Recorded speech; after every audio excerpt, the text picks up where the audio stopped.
प्रधानमंत्री नरेंद्र मोदी खुद भी दिल्ली में चुनावी हुंकार भरने वाले हैं। प्रधानमंत्री मोदी दिल्ली में 27 जनवरी को रैली के जरिए बीजेपी की ताकत को मजबूत करने के लिए उतरेंगे और इससे पहले भी प्रधानमंत्री मोदी दिल्ली के अशोक विहार इलाके में एक जनसभा कर चुके हैं। इसके बाद प्रधानमंत्री मोदी की अगली रैली 27 जनवरी को होने वाली है, जहां पर प्रधानमंत्री मोदी बीजेपी के पक्ष में चुनाव प्रचार करते नजर आएंगे।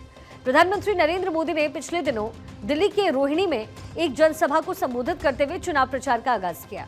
इससे पहले प्रधानमंत्री ने दिल्ली मेट्रो के चौथे चरण के जनकपुरी पश्चिम कृष्णा पार्क एक्सटेंशन खंड का उद्घाटन किया और रिठाला नरेला कुंडली कॉरिडोर की आधारशिला रखी।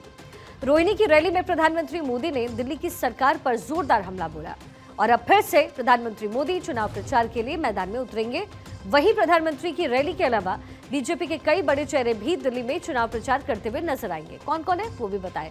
प्रधानमंत्री नरेंद्र मोदी आने वाली 27 जनवरी को दिल्ली में रैली करेंगे। इसके साथ ही बीजेपी अपने बड़े नेताओं को भी चुनाव प्रचार में उतारेगी। इस दौरान बीजेपी के राज्यों के मुख्यमंत्री भी चुनाव प्रचार करते दिखेंगे। इसके अलावा कई राज्यों की डिप्टी सीएम भी दिल्ली चुनाव में प्रचार करने वाले हैं। इस दौरान बीजेपी ने एक हफ्ते के अंदर घर घर पहुंचने का एक टारगेट सेट किया है और चुनाव प्रचार करते हुए दिल्ली की सभी 70 विधानसभा सीटों पर बीजेपी के बड़े नेता पहुंचेंगे। इसके अलावा दिल्ली की सभी 70 सीटों का समीकरण साधने के लिए बीजेपी ने टीम भी तैयार किया है। इसमें बीजेपी ने कई दिग्गज नेताओं को दिल्ली की एक एक विधानसभा सीट पर पहुंचने और वहां बीजेपी को मजबूत करने की जिम्मेदारी सौंपी है।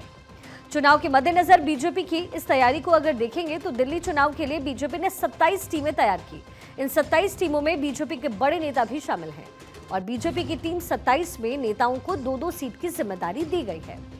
बीजेपी की इस टीम में पीयूष गोयल हैं, अनुराग ठाकुर भी शामिल हैं। साथ ही धर्मेंद्र प्रधान और भूपेंद्र यादव के अलावा सुनील बंसल और मनसुख मांडविया भी टीम का हिस्सा है। दिल्ली की चुनावी लड़ाई में एक तरफ अरविंद केजरीवाल की अगुवाई वाली आम आदमी पार्टी तो दूसरी ओर कांग्रेस और बीजेपी विपक्ष की भूमिका में है। एक तरीके से चुनाव में एक त्रिकोणीय मुकाबला बनता हुआ नजर आ रहा है। बीजेपी जो कि आम आदमी पार्टी पर लगातार हमलावर है और 10 सालों का हिसाब मांग रही है, तो वहीं दूसरी तरफ कांग्रेस भी चुनाव में पूरी ताकत के साथ जोर आजमाइश कर रही है।